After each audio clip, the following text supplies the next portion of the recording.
ನಮಸ್ತೆ friends, welcome back to my channel. So ಇವತ್ತಿನ ಈ ವಿಡಿಯೋದಲ್ಲಿ ನಾವು ನಿಮಗೆ ತಿಳಿಸ್ತಾ ಇದ್ದೀವಿ, ಹನುಮಂತು ಅವ್ರಿಗೆ ಸಿಕ್ಕಿರೋ 50 ಲಕ್ಷದಲ್ಲಿ ವಿನ್ ಆಗಿದ್ದರೂ ಕೂಡ ಅವ್ರ ಕೈಗೆ ಸಿಗೋದು ಎಷ್ಟು ಮತ್ತು ಯಾವ್ಯಾವ ಕಂಟೆಸ್ಟೆಂಟಿಗೆ ಎಷ್ಟು ಅಮೌಂಟ್ ಸಿಕ್ಕಿದೆ, ಹಾಗೆ ಎಷ್ಟು ಅಮೌಂಟ್ ಅವ್ರ ಕೈಗೆ ಸಿಗುತ್ತೆ, ಯಾವಾಗ ಸಿಗುತ್ತೆ ಅನ್ನೋ ವಿಷಯದ ಬಗ್ಗೆ ಇಲ್ಲಿ ಚರ್ಚಿಸೋಣ. ಮೊದಲನೇದಾಗಿ ಯಾರ್ಯಾರೆಲ್ಲ ಈ ವಿಡಿಯೋ ನೋಡ್ತಾ ಇದ್ದೀರಾ, ದಯವಿಟ್ಟು ಲೈಕ್ ಮಾಡಿ, ಸಬ್ಸ್ಕ್ರೈಬ್ ಮಾಡಿ, ಹಾಗೆ ಈ ವಿಡಿಯೋನ ಕೊನೆವರೆಗೂ ನೋಡಿ ಅಂತ ರಿಕ್ವೆಸ್ಟ್ ಮಾಡ್ತೀನಿ. ಸೊ ಮೊದಲನೇದಾಗಿ ಹನುಮಂತು ಅವರು Bigg Boss season 11 Kannada winner ಆಗಿ ಹೊರಹೊಮ್ಮಿದ್ದಾರೆ. ಅದರ ಜೊತೆಗೆ ಫಸ್ಟ್ ರನ್ನರ್ ಅಪ್ ಆಗಿ ತ್ರಿವಿಕ್ರಮ್ ಅವರು ಕೂಡ ಹೊರಹೊಮ್ಮಿದ್ದಾರೆ. ಸೊ ಇಬ್ಬರಲ್ಲಿ ಯಾರಿಗೆ ಬಂದಿದ್ರು ತುಂಬಾ ಖುಷಿ ಆಗುತ್ತೆ. ಇಬ್ಬರು ಕೂಡ very well deserving candidate. So ನೋಡ್ತಾ ಹೋಗೋಣ ಯಾರ್ಯಾರಿಗೆ ಎಷ್ಟೆಷ್ಟು ಅಮೌಂಟ್ ಬಂದಿದೆ. ಅದಾದಮೇಲೆ ನಾವು ಇಲ್ಲಿ ಡಿಸ್ಕಸ್ ಮಾಡೋಣ ಯಾರ ಕೈಗೆ ಎಷ್ಟು ಅಮೌಂಟ್ ಸಿಗುತ್ತೆ, ಯಾವಾಗ ಸಿಗುತ್ತೆ ಅಂತ ಹೇಳಿಬಿಟ್ಟು. ಸೊ ಮೊದಲನೇದಾಗಿ ಹನುಮಂತ್ ಅವರು ವಿನ್ನರ್ ಆದ್ರಿಂದ ಈ ಒಂದು ಸೀಸನ್ನಲ್ಲಿ ಯಾವುದೇ ರೀತಿ ಕಾರು ಅಥವಾ ಬೈಕ್, ಎಲೆಕ್ಟ್ರಿಕ್ ಬೈಕು ಇದು ಯಾವುದು ಸಿಗ್ತಾ ಇಲ್ಲ, ಕೇವಲ ಕ್ಯಾಶ್ ಪ್ರೈಸ್ ಮಾತ್ರ ಸಿಗ್ತಾ ಇದೆ. ಸೊ ನಾವು ನೋಡಿದ್ವಿ ನಿನ್ನೆ ಒಂದು ಗ್ರ್ಯಾಂಡ್ ಫಿನಾಲೆ ಎಪಿಸೋಡಲ್ಲಿ ಹನುಮಂತು ಅವರ ಕೈಗೆ 50 ಲಕ್ಷ ಚೆಕ್ಕನ್ನು ಕೊಟ್ಟಿರೋದನ್ನು ನಮಗೆ ತೋರಿಸಿದ್ರು. ಸೊ ಅದಾದಮೇಲೆ ತ್ರಿವಿಕ್ರಮ್ ಅವ್ರಿಗೆ ಎಷ್ಟು ಬಂತು ಅಂತ ಕೇಳೋದಾದರೆ ಅವ್ರಿಗೂ ಕೂಡ ಹತ್ತತ್ರ 15 ಲಕ್ಷ ಅಮೌಂಟು ಪ್ರೈಸ್ ಅಮೌಂಟ್ ಸಿಕ್ಕಿದೆ. ಸೊ ಅದಾದಮೇಲೆ ನೆಕ್ಸ್ಟ್ ಮೂರನೇ ರನ್ನರ್ ಅಪ್ ಆಗಿರೋ ರಜತ್ ಅವ್ರಿಗೆ ಕೂಡ ಹತ್ತತ್ರ 10 ಲಕ್ಷ ಅಮೌಂಟ್ ಕೂಡ ಪ್ರೈಸ್ ಸಿಕ್ತು. ಅದಾದಮೇಲೆ ಮೂರನೇ ರನ್ನರ್ ಅಪ್ ಆಗಿ ಹೊರಹೊಮ್ಮಿದಂತಹ ಮೋಕ್ಷಿತಾ ಅವ್ರಿಗೂ ಕೂಡ ಹತ್ತತ್ರ 7 ಲಕ್ಷ ಅಮೌಂಟ್ ಸಿಕ್ಕಿದೆ. ನೆಕ್ಸ್ಟು ಯಾರು ಲಾಸ್ಟಲ್ಲಿ ಹೋಗಿದ್ದು ಅಂತ ಹೇಳಿದ್ರೆ ಮಂಜು ಅವ್ರಿಗೂ ಕೂಡ ಹತ್ತತ್ರ ಒಂದು 5 ಲಕ್ಷದವರೆಗೂ ಅಮೌಂಟ್ ಸಿಕ್ತು.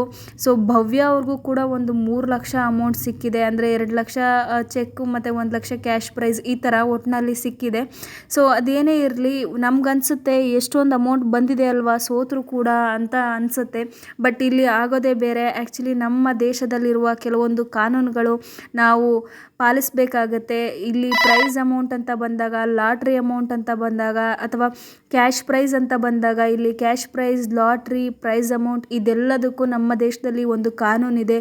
ಎಷ್ಟು ಅಮೌಂಟು ಬಂದ್ರೂ ಎಷ್ಟು ಕಟ್ಟಾಗುತ್ತೆ ಅನ್ನೋದನ್ನು ನಾನಿಲ್ಲಿ ತಿಳಿಸ್ಕೊಡ್ತೀನಿ. ಸೊ ಈ ಮೊದಲನೇದಾಗಿ ಏನು ಈ ಕಾನೂನು ಅಂತ ಹೇಳಿದರೆ, ಯಾರೇ ಆಗಲಿ, ಯಾವುದೇ ಒಂದು ಸ್ಪರ್ಧೆ ಆಗಿರಲಿ, ಏನೇ ಆಗಿರಲಿ, ಯಾವುದರಲ್ಲೇ ಒಂದು ಕ್ಯಾಶ್ ಪ್ರೈಸ್ ಅಥವಾ ಒಂದು ಪ್ರೈಸ್ ಅಂತ ಬಹುಮಾನ ವಿನ್ ಆದಾಗ ಅದರಲ್ಲಿ 30% ಟ್ಯಾಕ್ಸ್ ಅನ್ನೋ ಒಂದು ಇದಕ್ಕೆ ಹೋಗುತ್ತೆ, ಅದಕ್ಕೆ ಸೇರುತ್ತೆ, ಟ್ಯಾಕ್ಸ್ ಅನ್ನೋ ಇದಕ್ಕೆ ಸೇರುತ್ತೆ. ಸೊ ಹಾಗಾಗಿ ಹನುಮಂತು ಅವ್ರಿಗೆ 50 ಲಕ್ಷ ಬಂದಿದ್ದರೂ ಕೂಡ ಅವರ ಕೈಗೆ ಸಿಗೋದು 35 ಲಕ್ಷ ಮಾತ್ರ. ಫ್ರೆಂಡ್ಸ್, ತುಂಬಾ ಹಾರ್ಟ್ ಬ್ರೇಕಿಂಗ್ ಅಲ್ವಾ.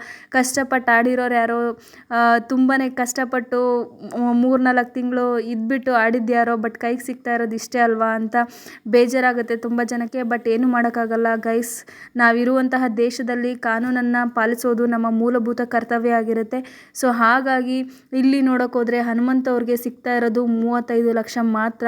ಹಾಗಿದ್ರೆ ತ್ರಿವಿಕ್ರಮ್ ಅವ್ರಿಗೆ ಎಷ್ಟು ಸಿಗುತ್ತೆ ಅಂತ ಹೇಳಿದರೆ, ತ್ರಿವಿಕ್ರಮ್ ಅವ್ರಿಗೆ ಬಂದಿರೋ 15 ಲಕ್ಷದಲ್ಲಿ ಒಂದು 10 ಲಕ್ಷ 70,000 ಅಥವಾ 50,000 ಸಿಗಬಹುದು ಅಂತ ನನಗನ್ಸುತ್ತೆ. ಹಾಗೆ ಉಳಿದಂತಹ ಕಂಟೆಸ್ಟೆಂಟ್ಗೆ ಎಷ್ಟು 10 ಲಕ್ಷ, 7 ಲಕ್ಷ, 5 ಲಕ್ಷ ಎಲ್ಲ ಬಂದಿದೆ ಅಲ್ವಾ.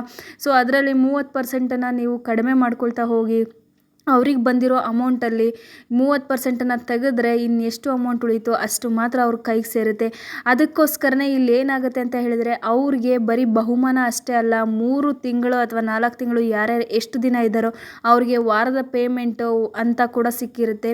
ಸೊ ಖುಷಿ ಆಯ್ತಲ್ವಾ ಫ್ರೆಂಡ್ಸ್. ಕೇವಲ ಪ್ರೈಸ್ ಅಮೌಂಟ್ ಮಾತ್ರ ಅಲ್ಲ, ವಾರದ ಪೇಮೆಂಟ್ ಕೂಡ ಅವ್ರಿಗೆ ಸಿಕ್ಕಿರುತ್ತೆ. ಅದ್ರ ಜೊತೆಗೆ ಹೆಸರು, ಕೀರ್ತಿ ಎಲ್ಲವನ್ನು ಸಂಪಾದಿಸ್ಕೊಂಡು ಹೋಗ್ತಾ ಇದ್ದಾರೆ.